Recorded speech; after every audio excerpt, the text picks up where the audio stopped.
Hello everyone, this is CJ Novo 992 and today we're back from the brand new video and it's a special little video. I don't know why I'm saying little, by the way, it's an hour and a half, so you may want to strap yourselves in, ladies and gentlemen, and listen to a couple of Rangers fans break down everything that needs to be broken down about the Old Firm game, the aftermath, the misconceptions that's out there. We discuss it all whilst also throwing in a couple of Spice Girls lines. You know us here at the Rangers Review podcast. But before we go any further on and I hand myself over to myself, that was weird, let's not talk about it. I just wanted to say I'd love to know what your thoughts and opinions are on the individual talking points. So if you're going to be a channel legend and sit through and listen and have fun with us talking about that Old Firm victory, make sure we're sharing your opinions down there in the comment section below. But without any further ado, let's get on with the Rangers Review podcast. Hello everyone, it's that time again for the Rangers Review podcast, and this month's podcast is unfortunately for some my turn to host. However, don't panic, it's not just me. I'll be joined with what can only be described as the posh and Becks of the Rangers world. That's right, people. I don't know which one's which, and maybe they'll tell us in a minute. But start off with the first one. I'll pass over to Stevie for Four Lads Had a Dream. How's it going, Stevie? I'm good, mate. How are you? I'm doing fantastically well, mate. What a weekend it's been. It's been a joyful weekend. Just when you thought that, we were maybe going through a bump in the road, and the team have responded magnificently, and every one of us should be in fine fettle. Oh, absolutely, mate. Absolutely. And as always, the Overlord himself. How's it going, David from Heart&hand? It's going rather magnificently to be totally honest with you. Couldn't really be a hell of a lot better way to start 2021. I am laughing at Posh and Becks because under any circumstances, the chap cut the first person you go to goes, well, I'm definitely the Becks. Whereas Stevie's sitting going, I don't know. I'll need to weigh this up. He's not sure which one he'd rather be. I'll need to really think about this. So, no, I'm just like every other Rangers fan at the moment, wondering about, laughing at things, remembering happy memories and stuff. And I think that we'll get into the game, we'll get into the month, but we couldn't have, when we kicked this show off, when we kicked this season off. There's none of us could have been sitting thinking, right, January the 2nd, this is where I want us to be, this is where I want our rivals to be, and yet this is where we are. No, I genuinely couldn't have went any better when we started this podcast. Like, everything has just been like nailed completely out the park, and that's where we're going to start off, because I don't think it would be fair to any of us and anyone listening that we wouldn't start with that Old Firm victory. Now, I know we've all kind of had our say. Well, obviously Stevie's had his blog, and we've both had our videos, David, but now that the dust is quote unquote settled, are you still smiling from ear to ear, David? Because I've genuinely sat down. There's that brilliant, the brilliant meme that's kicked about, and it's like a relay race, and you just see the hands, and on the baton it says banter years, and it's Rangers handing them off to Celtic, because maybe it is just something that's written in the stars that when one half of the Old Firm implodes, that they do it spectacularly. Yeah, and that's what we've seen. The first thing is, from a Rangers point of view, we've made them do this. Mm-hmm. Okay, absolutely. There were underlying problems, but we knew that. We saw that for ages. Mm-hmm. The problem was we couldn't, put the foot in the throat enough to make them start gasping for air, and we've done that. Our consistency this season, our results, our performances have put them in the position where all the things they've been able to take for granted in the past, which is, well, we know they'll mess it up, or they're going to drop points, or they're bottlers, or we'll beat them when we play them. That's all gone, and they've been left really to look at their own rotten structure. And it happened to us during 10 in a row, our go at it, that you're too long on top, you get complacent, hubris kicks in, and that's what's happened to them. But I think the most important thing for me is it's about what we've done. All of these things have been there at Celtic for a long time. Really, Rodgers left for a reason, Absolutely. And all of these issues have been there bubbling under the surface, but we've never ever, if you like, kind of said, right, okay, let's see what happens when you guys get put really severely under pressure. And we all wondered. I mean, I remember having these conversations with Stevie a long time ago, and I'm like, I would just like to see what happened when Rangers are putting them under pressure. But they're into that cycle that you can get into where you can't do right for doing wrong. And you see it with, who sanctioned a trip to Dubai, who then said, tell all the players to tell the press it's not a holiday, and then get caught looking suspiciously like, I don't know about you, but when I go on a holiday, that's kind of the first thing I do is head to the pool. So you get into these circumstances at the Old Firm, and ours has lasted for years, unfortunately, but it's finished now. Rangers, this wouldn't have happened to Rangers, this current incantation of Rangers, or incarnation of Rangers, this would not have happened. We would not have found ourselves in that PR on goal had we lost that match at the weekend, because there's a kind of youth and a hunger and a vitality, not just to the team and not just, I think, to the way that the club's going, but even in the support. In football, you get on a crest of a wave, and we're on it now. We're on the upswing of that, and there will come a point when we plateau, and then it's, how do you relaunch it? But right now, we're the team that's going up. They're the team that's coming down, and they're not able to find any grips to stop themselves falling.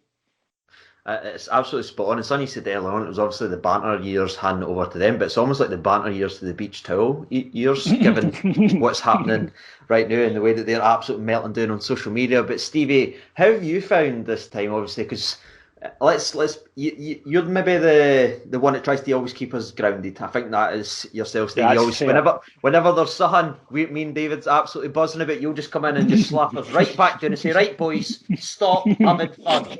Okay, stop it. Like, all right, sorry, Stevie. But how are you feeling? Have you allowed yourself to enjoy that victory?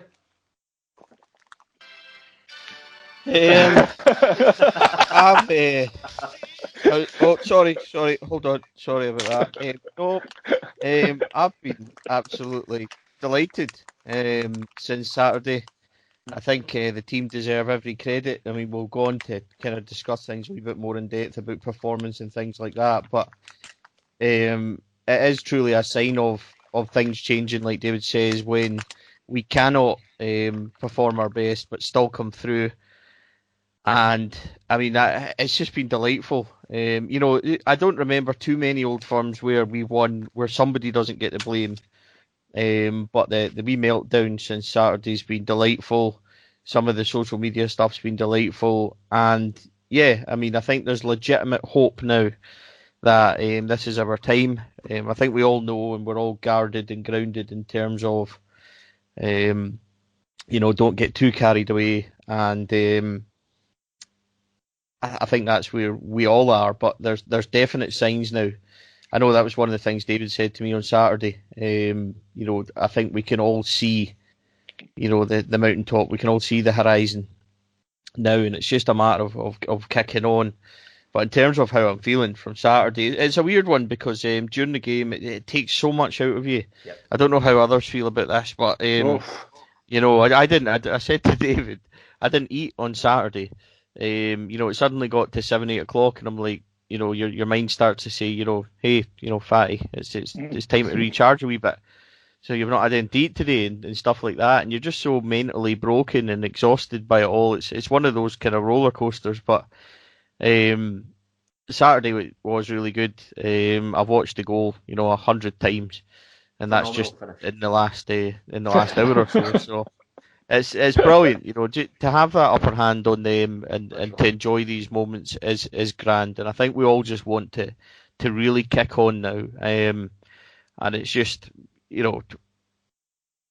I watched your social media stuff, both of you, on Saturday, and you just want wee moments like this. We've deserved it. It's been so long since we can, pick off these calendar kind of moments and defining moments in the last 10 years. There's been little ones throughout the year, but I just feel that Saturday was huge in terms of really, really marking our territory and just really putting down notice that we are the team in Glasgow. We were always the team in Glasgow, but it's just starting to shine blue once again. Absolutely, and I think we're all entitled to have fun and enjoy ourselves. But something I noticed even for the game, even at the full-time whistle, Gerrard from a year on. He was so calm and so relaxed because I truly believe that it isn't just something that he's saying. It is a genuinely one game at a time mentality for that team now.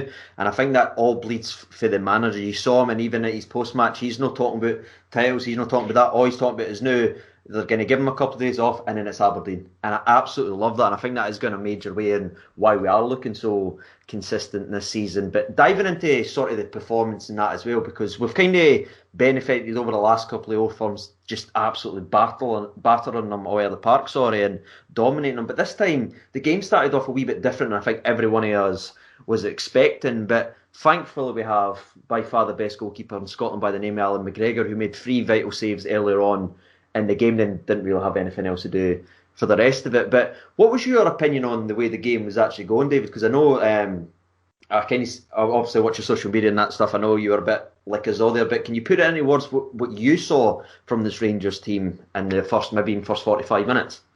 Yeah, I mean, I'm fortunate enough that I was there, right? Yeah. So I was sitting in the main stand watching it. And it's a bizarre experience, first of all, because it's such a huge game. You're on edge. The staff at Ibrox are on edge. As I was walking up to the ground, there were people, not thousands, thankfully, in terms of any breaches or anything like that. Yeah, but there were more people in and around the stadium than normal for these behind closed door games. And you're aware of the importance. But then Celtic run it to warm up, silence, not what they would usually get. Rangers run it to warm up, silence.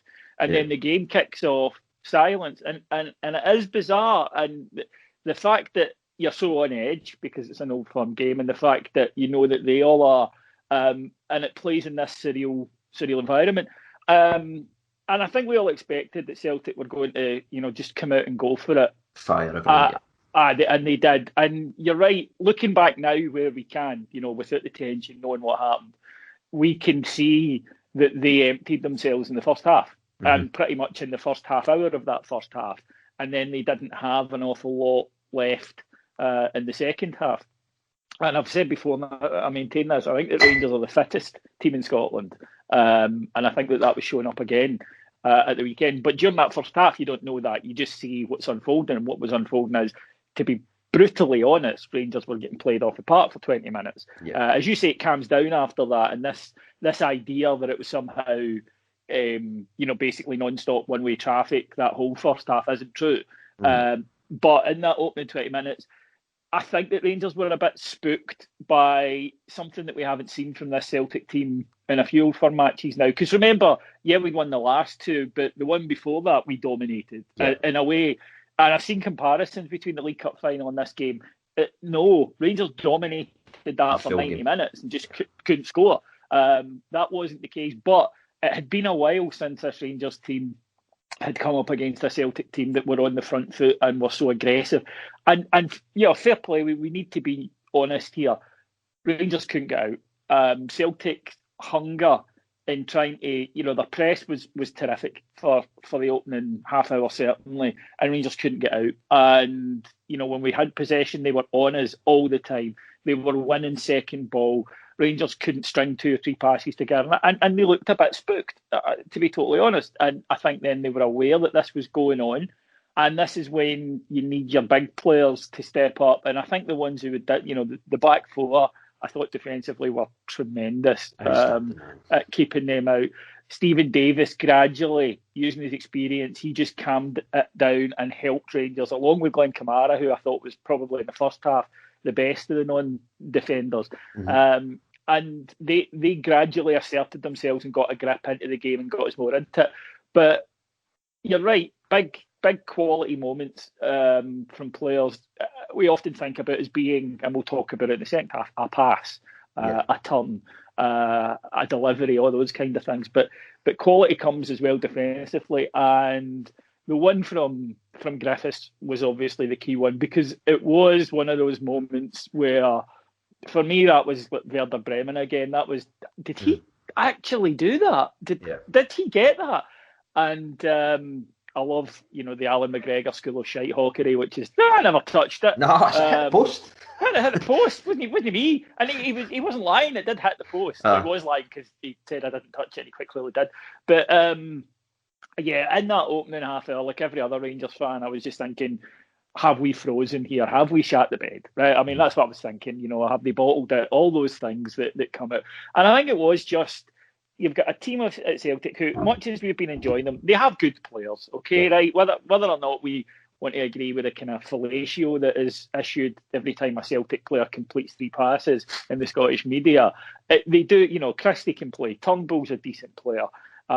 Griffiths is dangerous, Edward, when he can be arsed, which was for about 35 minutes on Saturday, is a terrific player. But they went at it full, 100%. They had absolutely everything invested in it.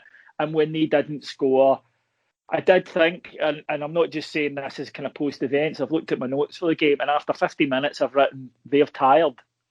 Because I thought you could see that. Then I thought, okay, it's up to whether we can improve in our quality and whatnot.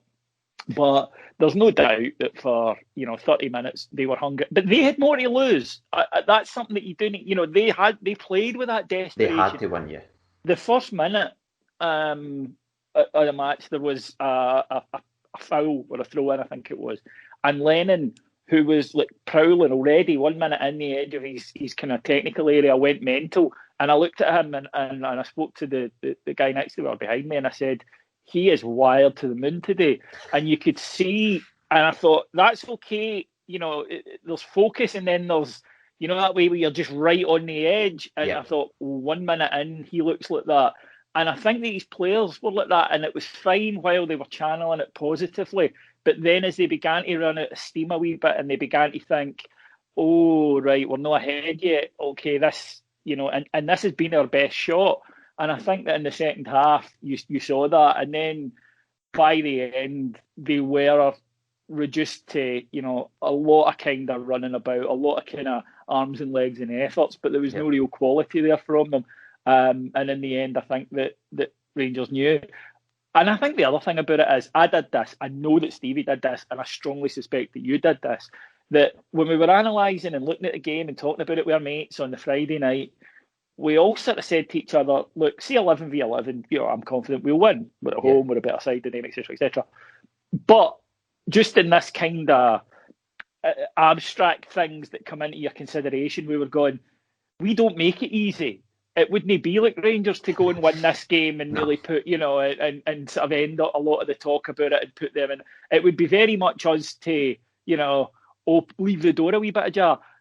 In that first half hour, I think we were all thinking, oh man, I knew this was going to happen. The bar. Yep. So Alan McGregor's save is pivotal, because if they score at that point, it's a mountain. Because, as I say, they had emptied themselves, but a goal would have recharged their batteries a wee bit.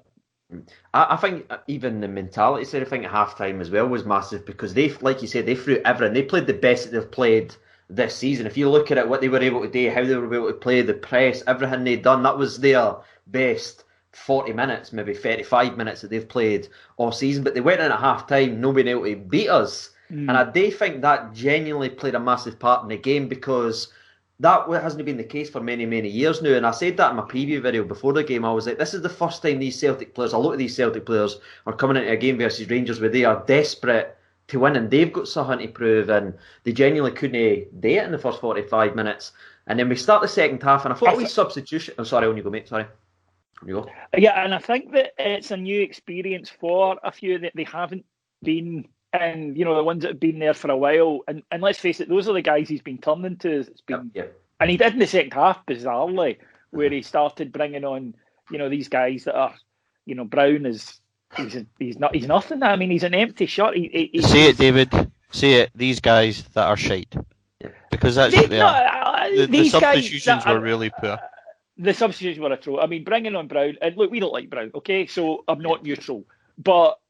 In the past, I would grudgingly have been able to say, well, he can do this or he can do that. Yeah. Now he's a Wayne that is desperate for attention at a grown-ups party. So he runs about knocking things over, and the adults just keep ignoring him. And that's what he was like. He just runs about going, wow, pay attention to me. And you're, oh, shut up, irritating little child slap. And I couldn't understand that. But I then kind of thought, watching it back this morning, I'm like, they don't know how to handle this, because this is a team that, grew up, if you like, together when they were putting 5 and 6 by Mark Warburton and Graham Murray. Yeah. And that they have been told by the media How great and by their own fans that that's you and that's Rangers, by the way. Don't be fooled by the fact that they've been picking up results, and are much better and are winning groups in Europe now. That's all nonsense. That's all just them making up lies. You're still amazing and they're all still shite. And then when they're actually faced with reality, I thought Saturday was you could see them. I mentioned this on my Twitter feed. Celtic are the most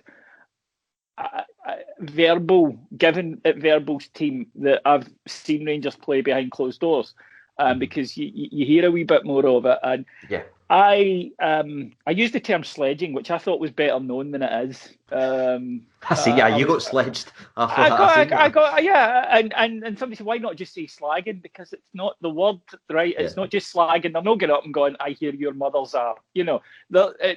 It's in a football sense, but Celtic, they talk a lot about the opposition in a way that and I don't mean that they just go over and kind of like get in your face and say, that was a foul or whatever.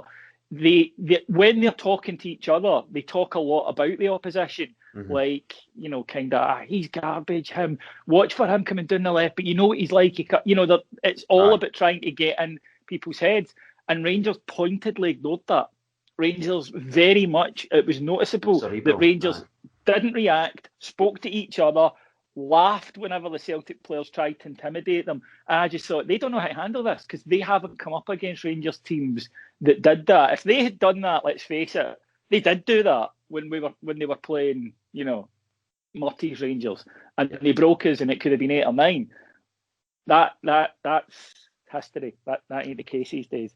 Yeah, they couldn't beat us on natural part with their football, and they couldn't beat us mentally as well. And I thought they combined perfectly, and it showed the longer the game went on. But going into the second half, we started to see a change, and this was before the red card, no matter what any the crazy people and all are trying to say in that. But the sub that I thought that actually changed the game was bringing on a boy that we spoke about in the very first month podcast as someone that was very underappreciated, and that was our man Hagi, who's been, let's be honest, he's been absolutely sensational over the last couple of weeks. He's been a bright spark. Yes, he's not at the game, involved in everything the full time, but he can give you those moments. Just like Alan McGregor gives you that one save a game that keeps you in it or wins a game. Hagi's been doing that lately, and I thought just his energy and his work rate and his willingness to shoot actually added a wee bit of spark, and it started to get us in a life, Stevie. And what did you see? Do you think that the change was the right idea to bring Hagi in the game? Do you think taking Roof off? I think it was maybe a slight wee knock or something like that to Kemar, Gerrard said after the game. But do you think the game changed before the red card?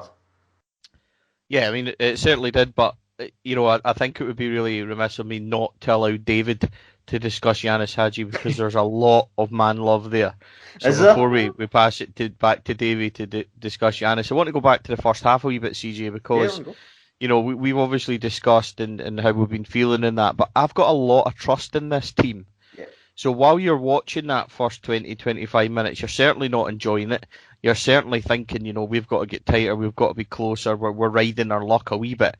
But defensively, we've had moments like this in several games when you look back on it. Yeah. Even the likes of Standard Liège at home, when we went 1-0 and then 2-1 down quite quickly, there was periods in that game where we were out of it. There was periods in both Benfica games when we were out of it.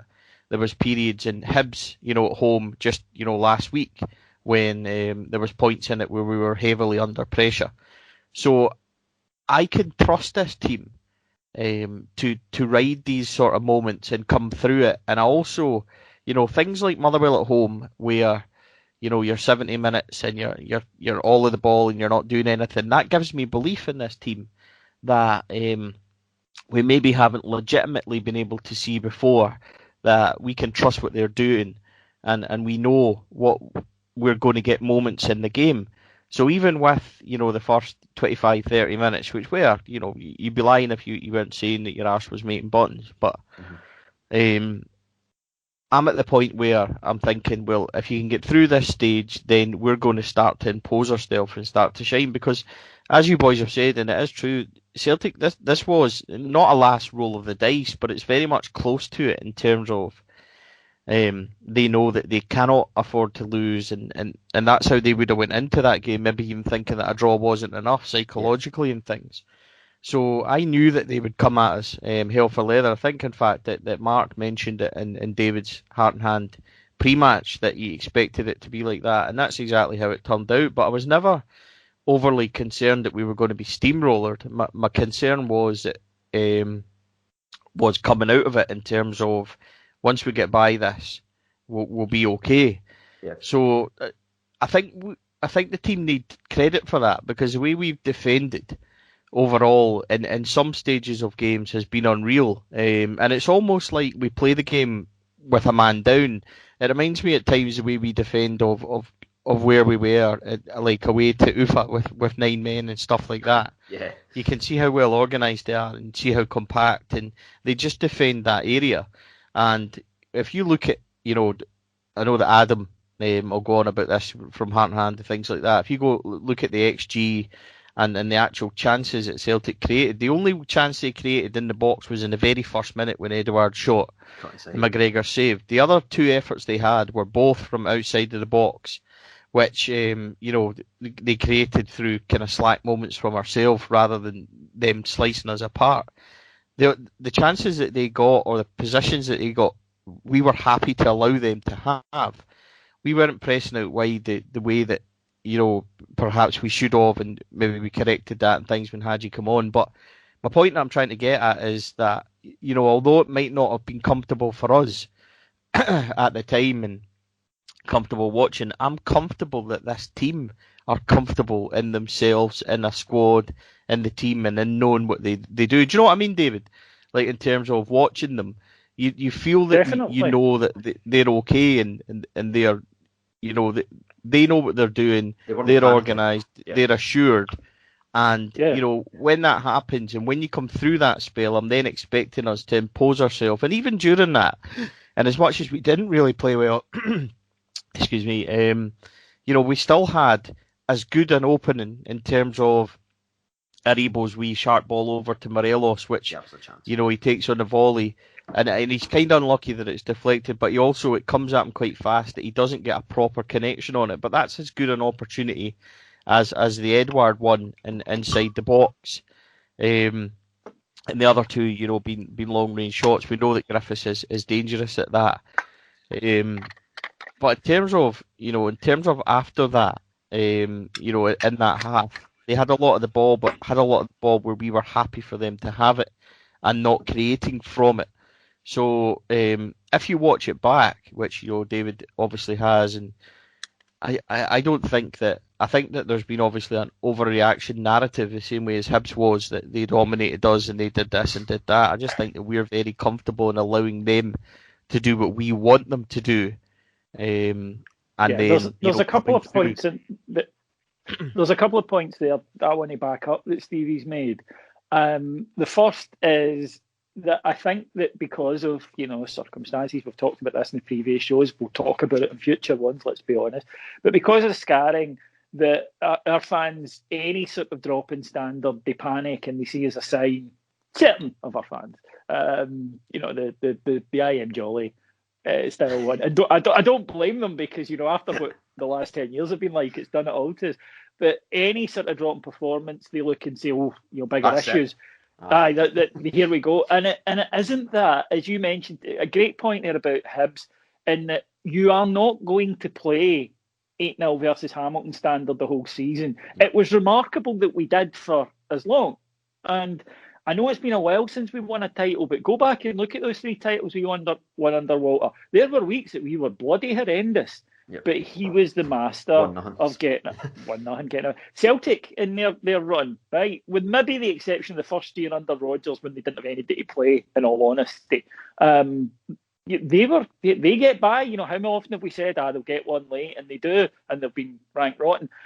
Teams, you cannot play at your top level week in, week out. It simply can't happen. So then it's about, how's your B game?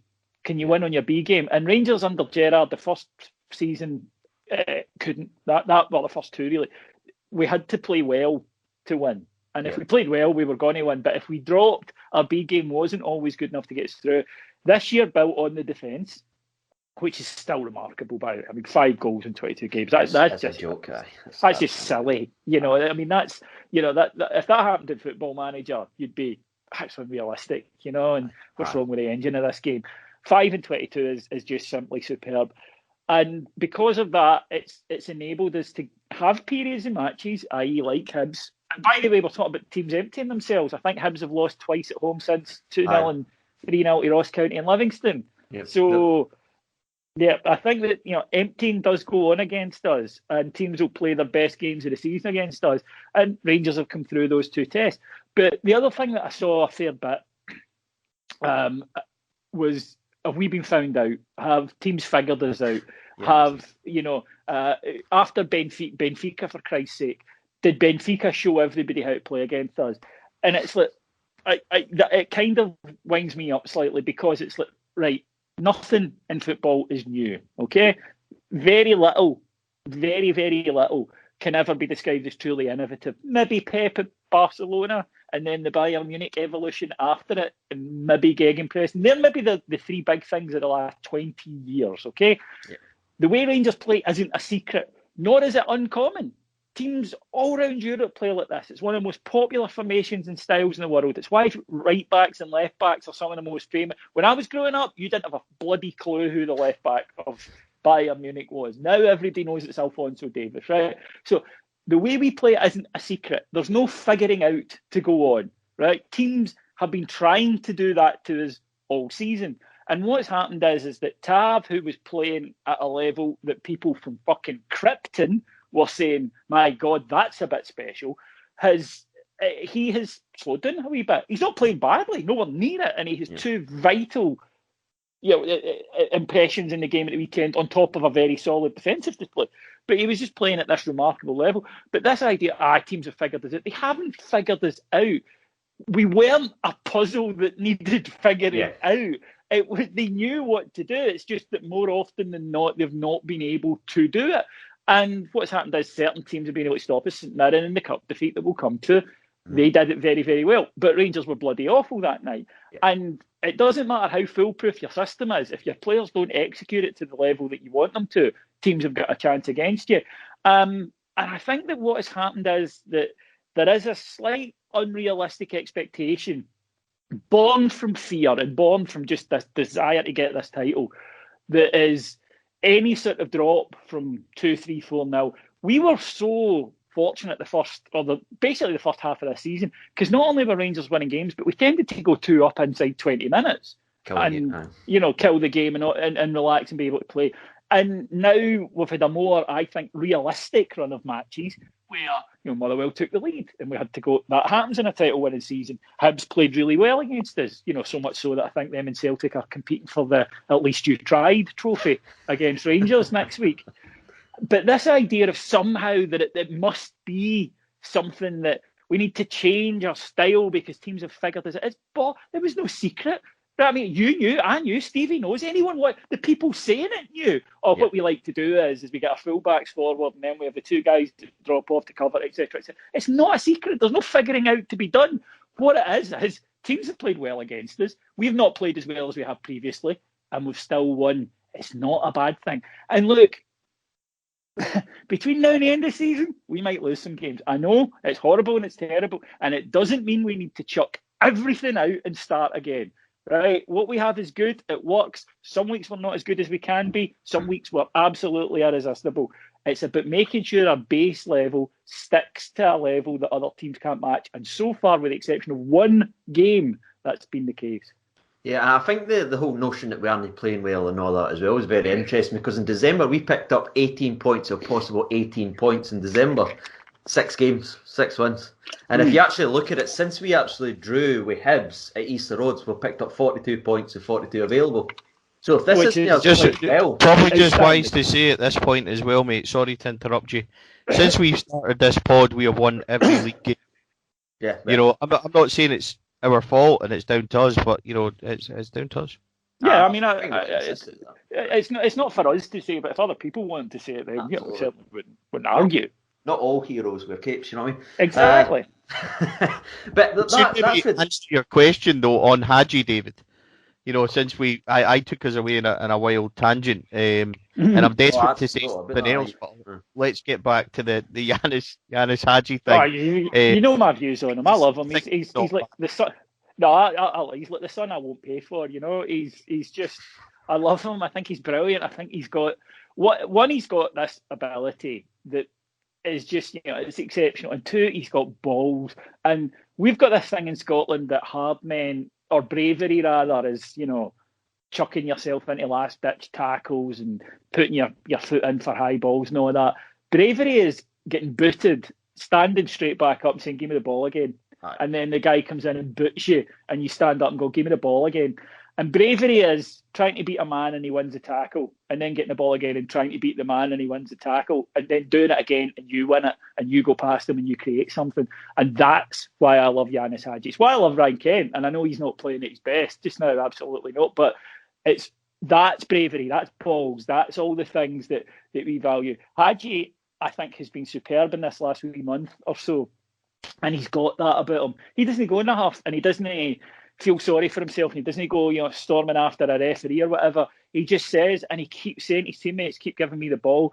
And it's so disheartening for the defenders, because they know that they can stop him in a game 18 times out of 19 duels. It's the 19th, though, that'll win the game. And that's the difference. And when you've got a player like him, and he could have been in the huff on Saturday, we've had star players from abroad, and whether or not we think he's made it at our level yet or not, he's been brought up as a star, really, hasn't he, since he was a wee boy in Romania. The guy's like a god over there. And he didn't. He was like, "No, I understand why I'm not playing today, but I'll get my opportunity, and you wait and see." And Stevie's right. He changed the game, and he changed it before the red card. Celtic suddenly had something to worry about. Suddenly the ball was sticking up the other end. And he tries stuff. It's one thing I really admire about him, is that he will try those different things. I don't want that coached out of him. Somebody said to me at the weekend, once we get obviously his decision making can improve. I don't think there's a player in world football whose decision making could be slightly better. Messi, that's about it. Well, even Ronaldo should know occasionally to leave a free kick to somebody else. You know what I mean? Given his record, but you're right. I mean, all footballers make bad decisions, but they do it often enough. And yeah, that could improve. But see this, or sometimes he goes for the wild or the spectacular. And sometimes he manages it. And that's the kind of player we need. Didn't we spend the first 2 years under Gerrard saying the problem is we're too samey? Yeah. And Hagi's that wee bit different. And this is also another reason why I'm more confident this year than I was maybe the past couple of seasons. And that what we've had is, we had Tav, who was just in this wild run of form. We had Kent, who was playing really well at the start of the season. Whereas in the last few weeks, we've seen Hagi stepped up, which we needed. He's came into his own. Eten, when he's been called on, has come in, and Ruth has had, and suddenly it's no longer a case of saying, "Oh, we were flying when Tav was playing well, but Tav's stats have gone back a bit, so now we're slow again." That hasn't been the case, and that's exciting. But no, I totally agree with Stevie and yourself that when he came on, he changed the game. Now, obviously, the other thing, I think that there's this thing we do in sport where we kind of look for, moments, because it fits the narrative easier. It's easier to say, it was that, whether it's a game in a season or whatever. Yeah. But generally, what these things are, these so-called turning points, is they're generally just a nice exclamation point to something that was happening already. And that, I think, was Saturday. Yes, the red card can help, because I think that obviously it affected the way Celtic had to play. And by the way, can I just say, Edward's reaction at being told he had to be the one man up front and, play that kind of chasing and, the type of role you need to do when you're the one man and you're doing 10 men. And he just... role. Yeah, exactly. Yeah. He didn't bother his arse doing it, which I think was a testament to it. But you could almost see Lennon say, "Well, can't he Lee Griffiths on to do it? He can't run about after 60 minutes, so he's going to have to come off regardless." Yeah. And Edward just didn't bother. Contrast that though with the Rangers players who went, okay then, and all of a sudden, Rangers were. But the idea that it just was like that moment and it all changed is bollocks. Rangers had asserted themselves in from right on half time. Absolutely. And sorry, Stevie. Sorry, what I was going to say on Hagi. when and this ties into something that we've been saying and David's point and things like that, is that teams have been going on about finding Rangers out and stopping our fullbacks and stuff like that, and in games they have tried that and they have done that. But what they haven't legislated for is guys like Hagi, the former Kent, the movement of Roof, the kind of goal scoring from other positions, because people have just assumed, Doc, people still think and still go on in social media and they still go on in your workplace and everything else that Rangers are no use, that Rangers are still the 3 and 4 years ago before. And they just think, one-dimensional and everything else, but we're very much not that team anymore. And if you look at the last month, Motherwell, Hagi comes on and changes the game. St Johnstone away, all 3 goals that night, none of them came from our fullbacks, they all came from through the middle, different dimension to the game. We're scoring all types of different goals, whether it's Roof tapping them in or he's hitting the front post, or he's getting penalty spot finishes, or he's belting them in from his own half. Whatever it is, it's all different. And Yanis Hagi is somebody that does that. And we've spent years under Gerrard, right? We've spent the best part of 2 seasons until he arrived, constantly moaning about somebody. We need something different in this team. We need something that somebody that plays in between the lines. We need somebody that's able to cut stuff open.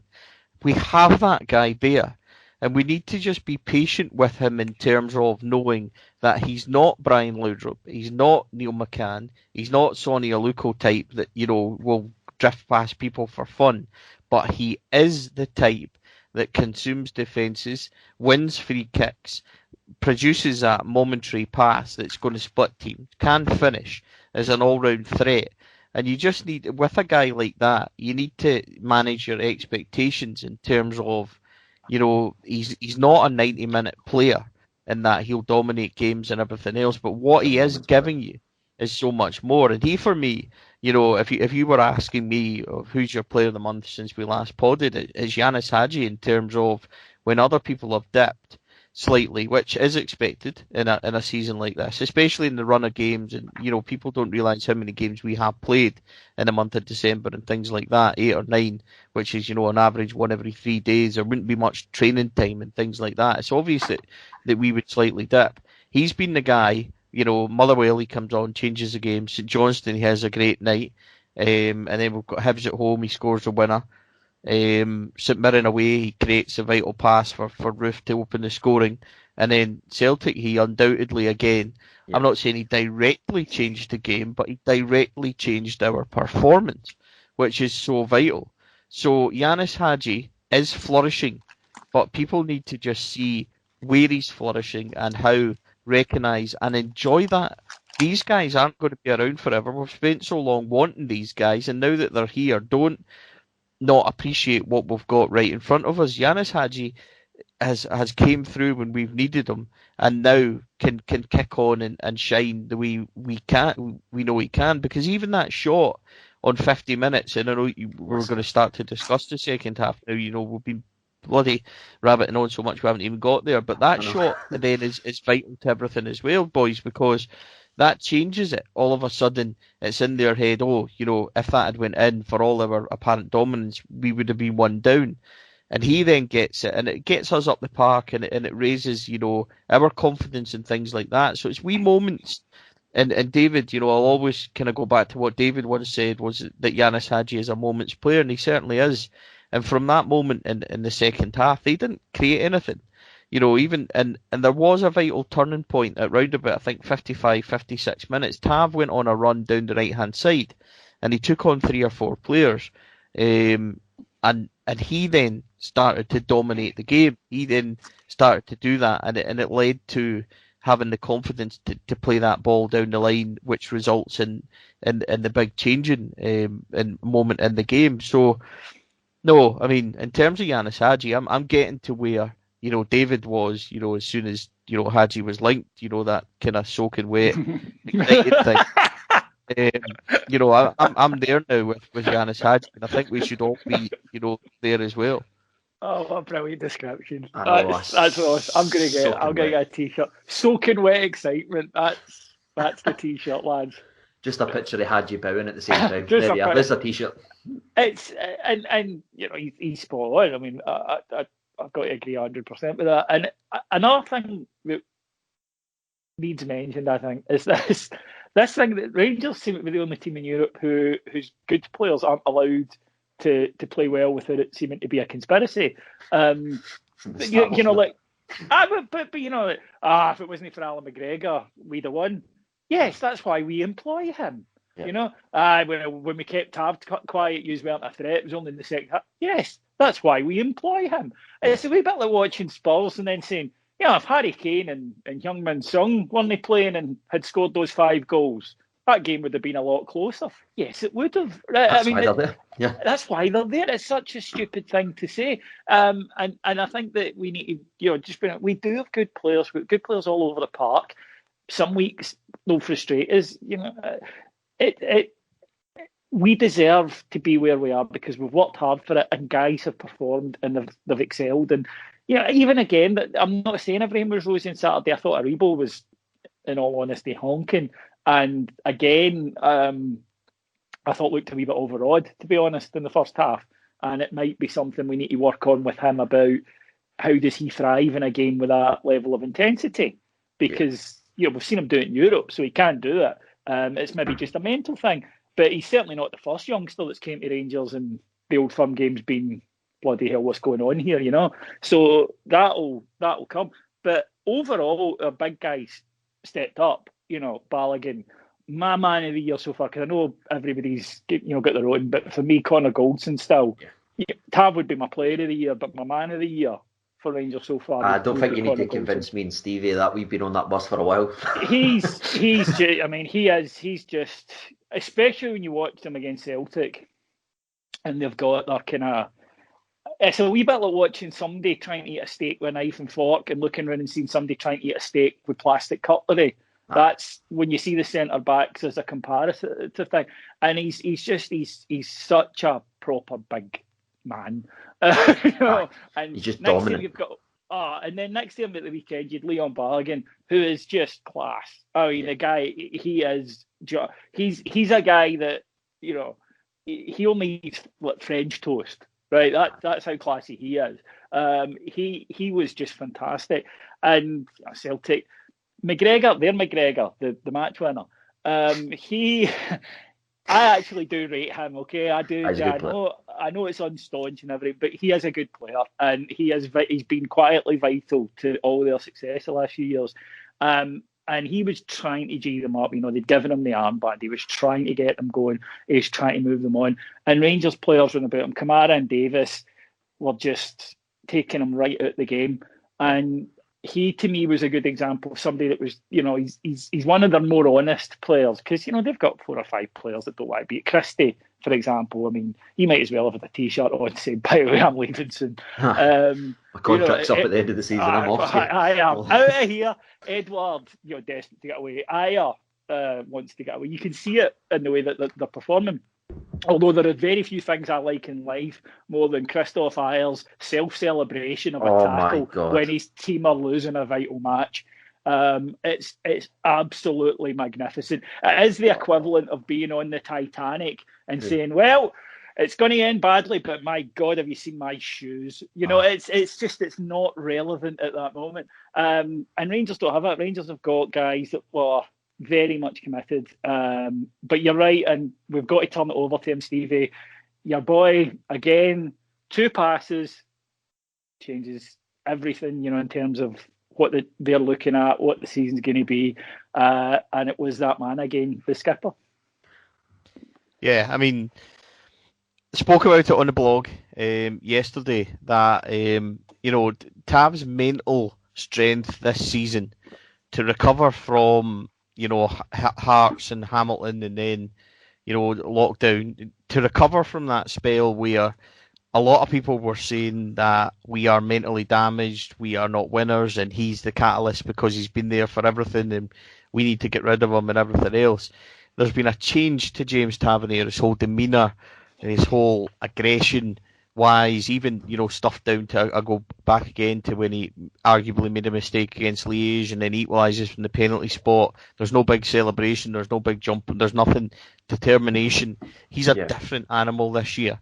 And even when he has dipped, or he's not having such an influential game on Sunday, because, you could say he's dipped, but still defensively and things, he was very strong and putting in a good shift. And still very vocal. He then raises his bar. He goes on that run, which, picks everybody up.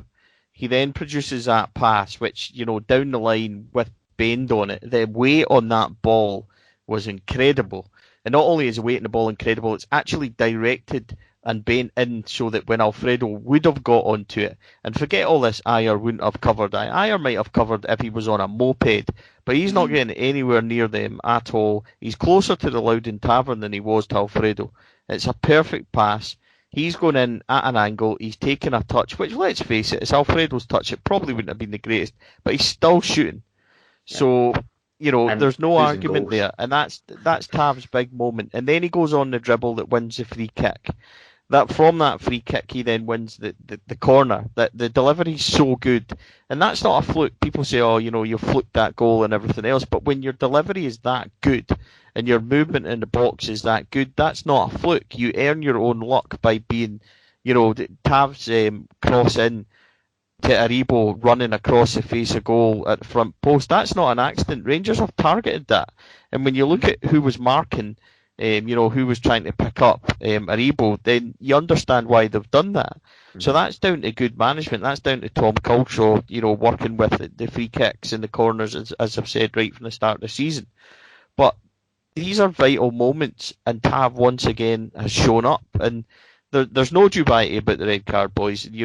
I don't care what anyone says. No, it's not a tug. Yeah, it's not a wee trip. He's violently taken him out of the game by rugby tapping him. Yeah, I mean, it's not even close, and that'll help the referee in terms of if he had just tripped him, being cute and taken away his heels and then jogged on and put his hands up. That far out a goal, it might have been different. But when he's taken him out in the style that he has with no intention, it's almost as bad as Duffy's tackle in terms of cynicism. Now, Duffy's tackle is a definite red card as well. That was an animal tackle, but he was delightful when he came on. I mean, I've heard some people saying, Celtic are trying to send him back to Brighton and stuff like that. I hope he don't, because he's exceptional for us. They can. He really is grim. They won't take him back. No, but people talk about him going up front to be a threat. They never went up front to be a threat. He went up front because they wanted him out the way. Has that ever worked for them, by the way? Because I don't watch Celtic every week. It might not be that uber staunch, all that stuff, but I don't. Okay, but I watch them when I think they're going to lose, and so I've seen him with a few disasters this season, and I'll admit it. Right, if it makes me, I don't care who I am. Right, I'm in my 40s. I ain't changing now.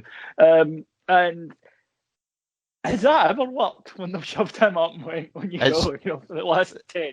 I don't think it's ever worked subbing him on at all. A centre half going up front has only ever worked through the masterclass of Ali McCoist against Albion Rovers, when big Billy Mosney, strolled up front and changed the game and kept us in that cup.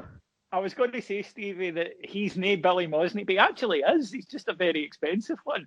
I think that's doing Mosney a discredit, to be honest. I mean, he was, and Stevie's right, but see the sheer cynicism. The red card was, I thought, a Stonewall red, because Alfie was away. The rule isn't, does the player have a good record in Old Firm matches? The rule is it a goal scoring opportunity? And it is. Now, do I think he would have scored? Probably not. Right. Does it matter? No. He's clearing on goal. Ayer isn't getting across. He would have the opportunity to get the shot away. And as you say, the cynicism of the tackle, because it's a rugby tackle, he just hauls him down. I think it's a bit of panic because it's a I think a centre-back tries and gets back and tries to do, I'll force him out or I'll put him under pressure. I think a midfielder playing at centre-back panics. And again, that's their recruitment coming back to bite them in the arse. The other thing that Stevie mentioned, the Duffy tackle, the Duffy tackle was a red card all day long. He went out to do. He was pissed off. He was pissed off that the way that the game was gone, and he went to do Ryan Kent. There was intent. The intent was to hurt the opposition player. It was a shocker. It was a really terrible tackle. Yeah. And you can tell by the way he swings his left foot round that you're absolutely right there, David. It's just intent to injure. I think when we're just sort of wrapping up the Duffy conversation there, I think the referee done us a favour by keeping him on the park, because he almost set up Ryan Kent about 3 times for the rest of the awful. Game. I did think, and you're too young for this, CJ, but Stevie, you'll remember this. See, when he made that pass, was your first thought that's Bo Anderson against Celtic all those years ago when Brian O'Neill did the same thing? And just it was at that end as well, and I thought he's going to go in and put the second, and unfortunately didn't. But no, he's a terrible football player. I don't know why they signed him. When they signed him, I couldn't understand the excitement. This is not us being, look, I didn't get it. I thought it was a decent, EPL centre back. Don't get me wrong, but what was it they called him? The Derry Desai.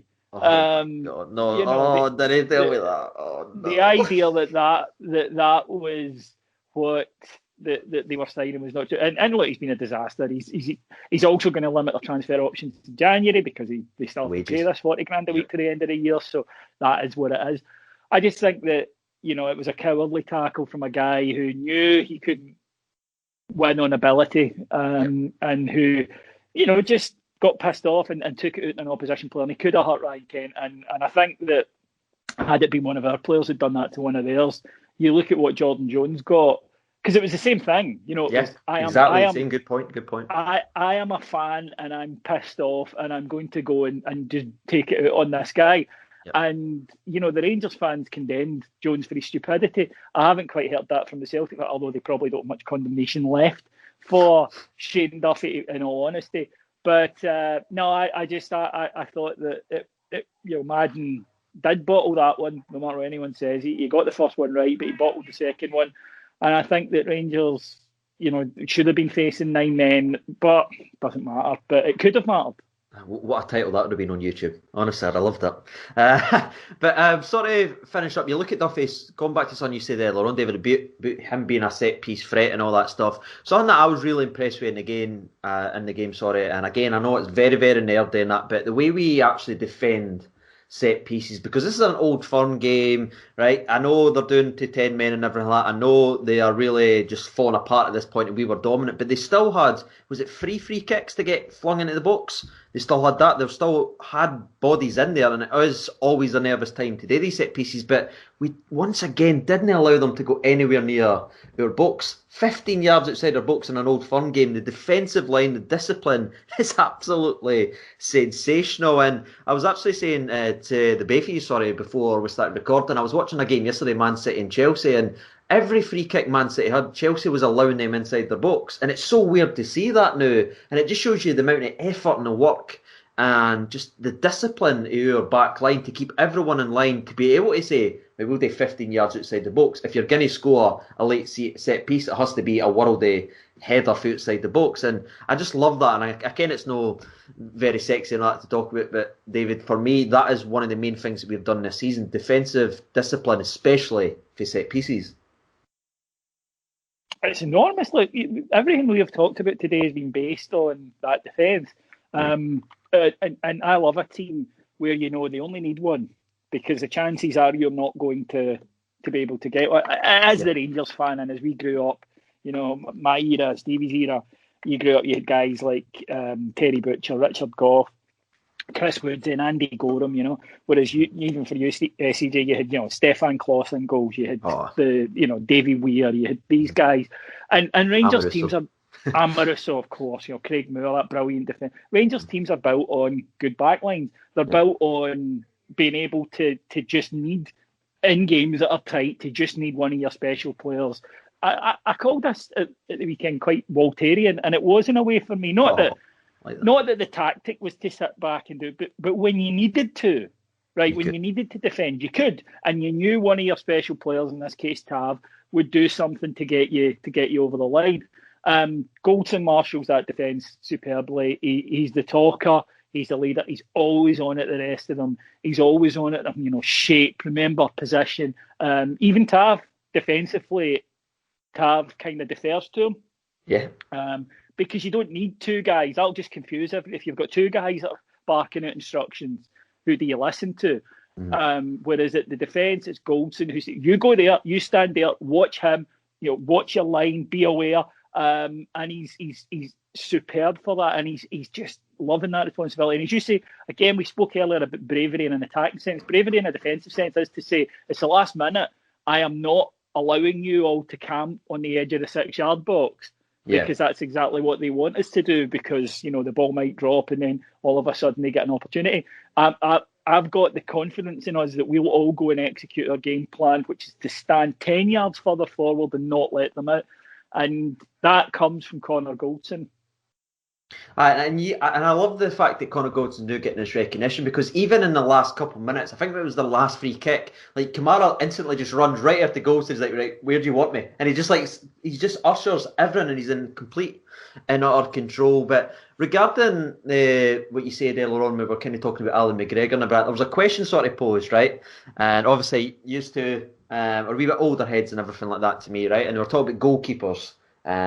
And you're looking at Alan McGregor, who right now is just, again, backing up it there. And there's always this discussion of who's the best Rangers goalkeeper, right? And I think the regular sort of names come up. You've got Woods, you've got, well, Kloss for me, because obviously that's my generation, but you've got the goalie, and you've got Alan McGregor. And they kind of had a wee bit of laugh and a joke, and McCoy gave it, obviously, to Andy Gorham. And I think rightly so. I think even me being a younger generation, I'm not going to sit here and try and argue that. But the question I wanted to ask Beefy is there anything that McGregor can do for you to ever become the number one in your mind? Because I think both of are a Gorham guys. Is that right? Yeah. Yeah. In answer to that question, I think Alan McGregor is phenomenal. Yeah. And to be even mentioned in the same breath as Andy Gorham, shows how highly he is. But that performance on Saturday was as close to a Gorham-like performance as you're going to get. And David will tell you this, Andy Gorham producing what Alan McGregor did wasn't a one-off. That was parcel of Andy Gorham. Yeah. If you look back on nights, very famous nights on the way to 9 in a row, like the 1-0 game when Laudrup scored from Brian O'Neill's slip. That's all Andy Gorham that night. When you look at the save versus Van, I can't pronounce his name, Pierre Van Hank. Hooijdonk. Sorry, I can't pronounce that yet. There was a game at New Year which we drew 0-0 at Parkhead, and it was phenomenal. He saved from O'Donnell onto the post, which was a fingertip save. He saved from Van Hooijdonk and Tom that night. These are games that instantly spring to mind. And then you look at, performances from Gorham up at Pittodrie, where we won 1-0 when Hateley scored an unreal header from the edge of the corner of the box, David. I don't know if you remember that one. Right through Michael Watt. Yeah, Gorham was absolutely phenomenal that night. And, even games where we'll not even remember, like Hearts away at Tynecastle and things, a 2-0 victory there. Gorham produced games and saves like McGregor did on Saturday on a regular, consistent basis. And it's not to say that Alan McGregor didn't, but Gorham was single-handedly, the reason why Rangers won, 15 points a year for 5 seasons. Yeah. So Alan McGregor is up there. Some of the things and saves that he's made for Rangers, like Bremen, like his save, against Mastorovic at Ibrox, like his penalty saves, his save against Hinkle in a Old Firm game at Ibrox as well. Moments like these, just unbelievable save. And save-wise, he can legitimately hold up his hands and say, any save that I've did is produced as been as good as any in the history moments of our club, and he can say that, and he's got an incredible record and a phenomenal record. And just to be even close in discussing this, and I mentioned this to Mark Hateley on Sunday as well, and he said as well that he thought that Gorham was still ahead of McGregor, but it's even to be as close in that discussion should be phenomenal for Alan. We're lucky to have him. And again, when we really needed it in the last few weeks, he had a save against St Johnstone, which was world class. It goes under the radar. He has a save against Tavernier, which was world class, which still pisses me off because Willie Collum got in the way, and it meant that he did, and it meant that the striker had to bend it round him in order to. Can't believe he saved it. Yeah. The only way he could go, but it was a tremendous save, unsighted. And then at the weekend, he's produced 3. His save from Edouard is absolutely top class. It's even better than Griffiths from a goalkeeper point of view in terms of Griffiths. He's got long to see it. But, Edouard, he's close. He's only 10 yards away. It's down low, it's hard. And then he gets up and still denies the rebound, which is a world-class save. Was incredible. Even then, if he's offside, he doesn't know that. A good reaction save to a Griffiths shot that's kind of went up high. But his save from the curling effort from Balogun's kind of loose header, which was his only mistake, as David said before. I think he's absolutely class, Balogun. And again, while they're going out, spending 40 grand on Duffy, we have reacted to a bad situation in Katic and picked that boy up for 3, and he's strolling about like the new Mcgregor. So we can't complaints there. But Alan McGregor, David, I don't think it should be an argument of who's better. It should just be an appreciation of how lucky we are to have somebody as good as him. I absolutely love that. Sorry, David. I absolutely love the way you've kind of said that, because I've always said in the channel whenever my dad made sure I was brought up properly. I've seen a lot of Gorum. I even had the sort of the yellow sort of goalie top with like the prickly shoulders and everything like that. It was the only goalie top I've ever owned, and I wore it for a very long time. But I've always said, even on this channel, whenever I've looked at players for the past and went doing glorious trips of memory lanes, I always said, if you're a goalkeeper and you're literally known as the goalie, that tells you everything you need to know about him. Do you know what I mean? That's just it. I saw a Celtic fan last night, and he was complaining about Barkas, which is understandable because, my God, that attempt to save him. I've never seen a goalie who, when he died... Hold on, David, hold on. CJ, say it. Go on, say it. Oh, he's... What I've always said about Barkas is he's a plastic bag, with gloves on, because there's just nothing there. Like, you know what I mean? He's just... Anything will hit him, and we'll just go in. He dives up the way. Watch the goal. He doesn't dive horizontally the way that traditional goalkeepers dive. He dives vertically, which is fine if it's a shot that's, heading in under the bar. But this one was quite clearly going across him, and he thought, I could leap to the side, but what I'll do is he looks like the guy who's been put in for one and then doesn't want to be in, so he lets one in and then goes, right, I get back out, and you're like, yeah, bastard, it's so obvious what you did. But he was talking about Bart, and he said, we've been lucky with goalkeepers, and I was like, hello? And again, it's a Celtic thing of I decide that this is the case, and therefore I'm going to ignore them. But he went, we had Boric, and he said, we even had Big Rab, and I'm like, really? That's what you're going on? Wow. And it's jealousy, because Rangers have got this lineage, which is, it starts with Chris Woods, and it goes Woods, Gorham, Kloss, McGregor, and it's almost unrivaled in world football. In all honesty, it's up there with, Manchester United can't claim this, right? No. They had Van der Sar and Schmeichel, but they had some shitehawks in there as well. That hasn't been the case with Rangers. He can't ever top Gorham for me, because if you saw these 4 goalkeepers, right? There's no debate. If you saw all 4 of these goalkeepers, if you're of the age that you were, I was very fortunate enough to see all 4 of them. It was Gorham. He was the goalie. But McGregor has. I always had this rating.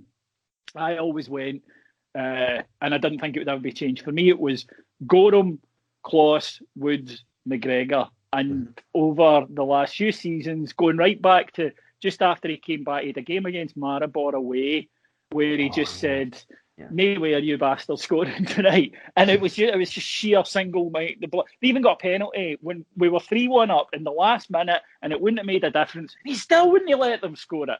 That it was one, and for me in that period, he has gone up from 4th into 2nd in that list. So he has moved up. And for me now, when people ask me, I would say Gorham, McGregor, Klaus Woods, but I just, Gorham was exceptional. However, match-winning goalkeepers, they do not grow on trees. And, Alan McGregor did it. And afterwards, actually, at the press conference, Liam Balogun was asked about, and Griffiths, to be fair, was asked about him, and he said, thought it was in the second I had it. He said, but that's what a world-class goalkeeper will do with you. And it's interesting, will do for you. They win you matches. And I thought what was quite interesting in that was that nobody from the press seems to have picked up, is that so much about Alan McGregor, or is it about Barkas as well? Yeah. Maybe, but they haven't gone that route. But Griffiths was quite open. He said, I thought it was in the second I had it, but he's a world-class, that's a quote, he's a world-class goalkeeper and they win you games. But Balogun said, yeah, he's a character, he's always talking. And he said, but he goes, he wants to win this title more than anybody in that dressing room. And he said, it's every day with Alan McGregor. He said, and it's, Alan is the guy who's telling you how much we need this, how much he wants it, and he drives you on and he inspires you because he doesn't allow you. And look, we all, I'm sure, we've commented on this before. Some of his comments during the matches are hilarious. My latest favourite, we'll talk about this more in the show we do in a couple of weeks when we do look back over December in a wee bit more detail. The show at St Mirren, the league match, in the second half, Rangers were 2-0 up, and he was taking his time over a goal kick. Now, we all know the Hibs cramp, which is one of the funniest things I've ever seen in a football match, right? A goalkeeper going down with cramp for 2 or 3 minutes. But against St Mirren, it was just a tiny wee thing, right? He's got the ball, empty stadium, of course, and he's dawdling and he's taking his time, which incidentally seems to be fine when opposition goalkeepers do it to us from the first minute. But, when we do it, so he's taking his time with it, and the referee shouts at me, hurry up, and he walks to the edge of the box, leaves the ball where he's placed it, walks up and goes, sorry, what? And the ref shouts at him and he's like, I can't hear you. So the next time the ref runs down and kind of shouts, hurry up, and he goes, all right, don't fucking shout at me because I can't hear you. I was pissing myself. And he then goes back, and of course this whole process has taken well over a minute, and he's taken it out of the game. And Pete, anyone who thinks Alan McGregor's big daft boy, no, not a second of it, man. It's master all done. He is the master of it. It's all done for effect. And the fact that he does it in a way that even the ref laughed, right? He has just successfully wasted a minute to a minute and a half. He has done so in a way that the ref not only doesn't book him, but walks away laughing, going, oh, that Alan. Right? the man is a fucking genius, and I love him. Yeah. And that's why I wanted to speak about him so much as we're just wrapping up this podcast here, because I just felt like McGregor deserves, because if you go back to our themes every month, we've sort of done a podcast, and I know this is kind of an old firm special video, but I felt like if there was one player that was going to have a sort of a special moment or a special conversation, it had to be Alan McGregor, because he deserves it again. He just reminds everyone why he is the best, and it makes me laugh when Diddy's for earlier and everything like that, try and point out and say this guy, oh, he's getting older now, he's slower, his reflex. I didn't see anything. I've not seen any slow down or nothing gone wrong with him at all. He'll play for as long as he wants, and that makes me very happy. If you can find Rangers a 23, 24-year-old goalkeeper who can do what he did on Saturday, then please do. Yes, please. I think you'd need to sell, body parts to afford them, because there isn't a team in the world. Look, and we only need to look across the city to see how badly wrong the goalkeeping market can go for you. £5 million Great British pounds. £5 million to get a decent goalkeeper. I'm not being fair there, right? I'm doing what I accused them of doing. To get a good goalkeeper in Fraser Forster would have cost them £10 to £12 million, which they couldn't spend on him, and that's okay. I'm not having a go at them for not spending that. That would have been an awful lot of money to spend on a goalkeeper. Yeah. To be able to get one who can do that for you for free, and there was a thread last week on followfollow.com, and it's just one opinion, but there were a few people chiming in on it. The guy said, do we need to think about Mcgregor now? Is he going to cost us points or whatever? And No. the reaction was overwhelmingly, are you kidding? John McLaughlin is a really good goalkeeper, right? He is. He's a really, really solid, good, and I love the fact that he's at the club. What a backup. It's not a conversation. A good goalkeeper will do well for you. A great goalkeeper can do what he did on Saturday. Couldn't put it any better than that, mate. But I think we've kind of covered everything in the game of football. We've broke down the kind of slowest start where Al McGregor was absolutely sensational. We talked about the actual game where Rangers did grow in it and everything like that's getting kind of ignored. We talked about second half. We talked about Hagi's impact. We talked about Tavernier's fantastic ball in behind to Alfredo Morelos, where I do think he would have scored that because of who was in goals. Honestly, if Morelos just hits that on target, that's in, isn't it? But that, look, it's a thing at the moment. I think it's in his head, right? And I think that it's a testament actually to the mental strength of the guy that he can contribute in these matches because, as you know, he was involved in a moment that had a huge impact in the game. But even so, I love that. We mentioned the At Least You Tried Cup next week. Can I congratulate Celtic fans on winning the At Least Morelos Didn't Score Cup? Oh, I've seen that. Oh, it's so embarrassing. It's also quite interesting, though, as a comparative thing. Do you know how many Old Firm goals Lee Griffiths has? Couldn't tell you. That's Two. what's that then again. 2. Stevie's right. Yep. 2. Exactly. Now, okay, it's 2 more than Morelos, yada, yada, yada. Absolutely. Think of the shite that he has come up against playing for, and the goals came against Pedro's side. So that was what the Portuguese fella. I've actually forgotten his name. Got his name. You talking about Bruno Alves? No, the other one. Cardoso? Cardoso. That's it. Yeah. So Cardoso. and the other one right, was against that alley lower division side in the League Cup semi. When Simonson was in net. When Simonson was playing. So, all due respect, don't give me this pish about Alfredo Morelos, okay? His record isn't Edwards and it isn't Dembele's. I'll take that, right? I will. I'll take that criticism. But let's not go on the guy at that somehow that it's an easy thing to do. He's contributed in enough victories. And at the end of the day, you cling to that, he never scored against us. He's picked up 3 win bonuses in the last 3 Old Firm games. Exactly, mate. And he lives rent-free in every single one of their He fans does. and the players, more importantly. And I think that's why, even as the game went on, they were starting to just try and get nip into Morelos, and that kind of frees other people up because they're so consumed by Morelos. I think it's absolutely glorious watching. Before we wrap it up, I do want to have a wee word about this because I know I kind of touched on it earlier.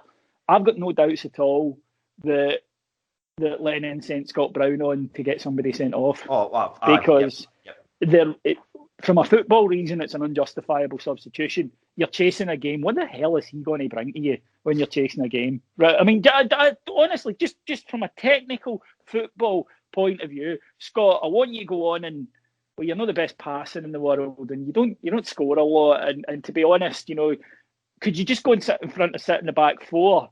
No, they didn't need that. What they did was they brought him on to go, could you try and get one of their players sent off, which he then, I hate plastic hard men in football. I think there's nothing worse.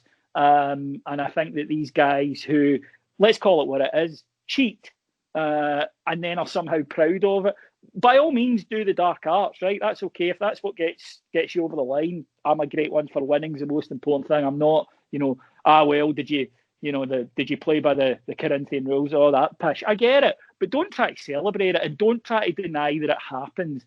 He grabbed Alfredo Morelos his hand and hit himself with it, then pretended that he was in mortal pain after it. It's pathetic, and Celtic fans have said before, Scott Brown lives in your head rent free. I was like, yeah, but not because of the player he is. That's why we don't like him.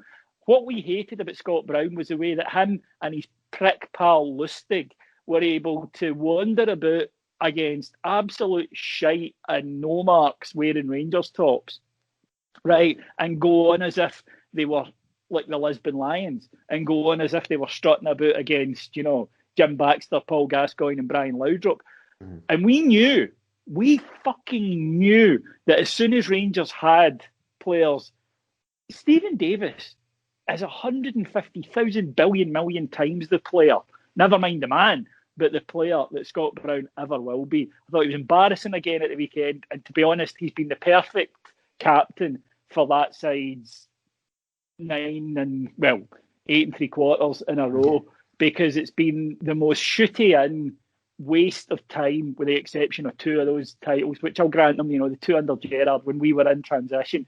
Yeah. The first time they've came up against a real Rangers side, he's been exposed. And that's it, ladies and gentlemen, boys and girls. That is the end of the Rangers Review podcast. Hopefully you did enjoy it. Before we wrap up, I just want to give a massive thank you to David from Heart and Hand and Stevie from Four Lads Had a Dream. Their links, as always, will be down there in the description below. And as always, I want to thank you for taking time out of your day to sit and listen to us talk about Rangers things. But before we wrap up today's video, take care of yourselves, everyone. All the best and bye.